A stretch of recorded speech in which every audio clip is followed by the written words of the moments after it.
संदीप ने अपनी माँ के कहने पर गांव में शादी कर ली थी। लड़की का नाम था सुनीता।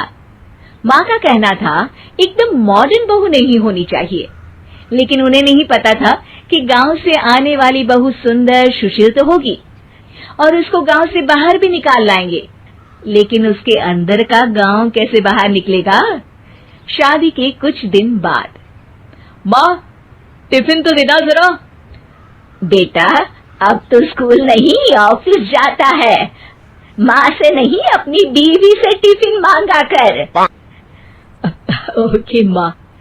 सुनीता टिफिन ले आओ। एक किलो टिफिन, इसके अंदर पिस्ता डाल दिया है। पिस्ता? पिस्ता क्यों?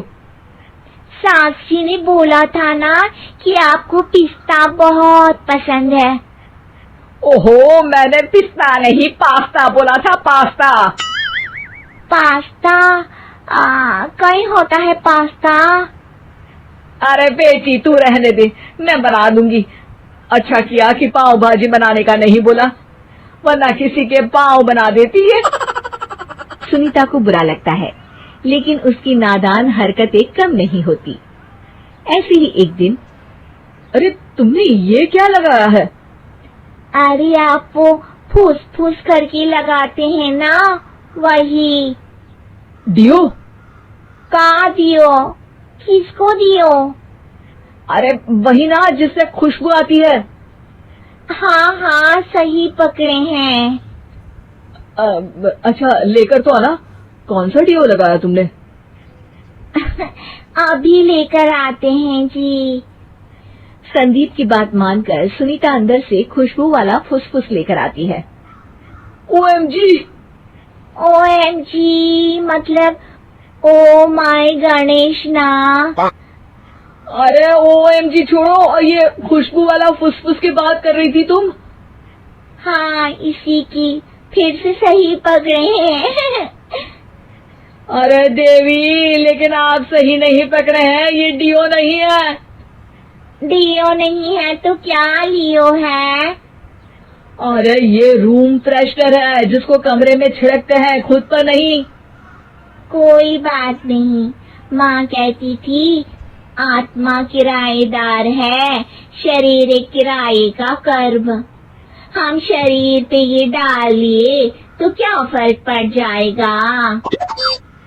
अरे बहू, ओ बहू, मेरे लिए फल तो लिया, फिर मैं बाजार जाऊंगी। सुनीता अपनी सास के लिए फल लेकर आती है। अरे बेटा, पपीता, तरबूज और सेब फल ऐसे कैसे खा लूं? काट कर तो लिया। माँ जी, मेरे गांव में तो खेत से उठा के सीधा खा लेते हैं। अरे ये तेरा गांव नहीं है ना। अरे संदीप, तू ही कुछ समझा देना इसको बेटा। मैं कैसे समझाऊं माँ, ये तो माइक्रोवेव को भी भट्टी बोलती है। कल मैंने बोला हाय कैसे हो, तो बोलती है किसी को हाय नहीं लगानी चाहिए। अरे सुनीता, तेरा क्या होगा?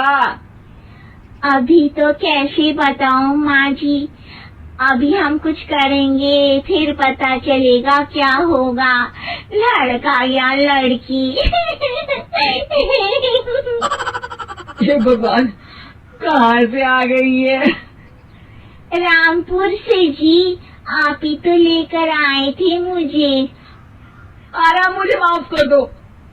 पहले कोई गलती तो करिए जी, आपकी तो सारी गलती माफ कर देंगे हम। हाँ अरे बहू, मेरी बात सुन। फल यानी कि फ्रूट जब भी लाए ना तो काट कर लाना, ठीक है? जी ठीक है माँ जी, फल यानी फ्रूट यानी काट के लाऊंगी। सुनीता रोज ही कोई ऐसी हरकत कर देती जिसकी वजह से उसे घर में दो बातें सुननी पड़ती। एक दिन, माँ मेरे बॉस घर पर आने वाले हैं शाम को, उनका बर्थडे है, फैमिली साथ नहीं रहती उनके, तो यही पार्टी कर लेंगे। उनको अच्छा लगा तो शायद मेरा प्रमोशन भी हो जाएगा। मैं ना फ्रूट केक लाकर फ्रिज में रख दूंगी और तेरे साथ आज खाना मैं बनाऊंगी, ताकि जब साहब आए तो खाने में कोई गड़बड़ ना हो। शाम को जब सारी तैयारियां हो जाती है, संदीप के साथ बड़े साहब भी घर आते हैं। फ्रूट केक तो ले आना बहू, फिर खाना खाएंगे। और इस सब की क्या जरूरत थी, आपने बुलाया वही काफी है। सर, आपका परिवार शहर में नहीं है तो हम ही आपके परिवार जैसे हैं सर। इतने में ही सुनीता फ्रूट केक लेकर आती है और बड़े साहब की टेबल पर रख देती है, और जैसे ही केक के ऊपर का बॉक्स हटाती है, ओह, ये क्या है? केक तो कटा हुआ है, मैं तो ऐसा नहीं लाई थी।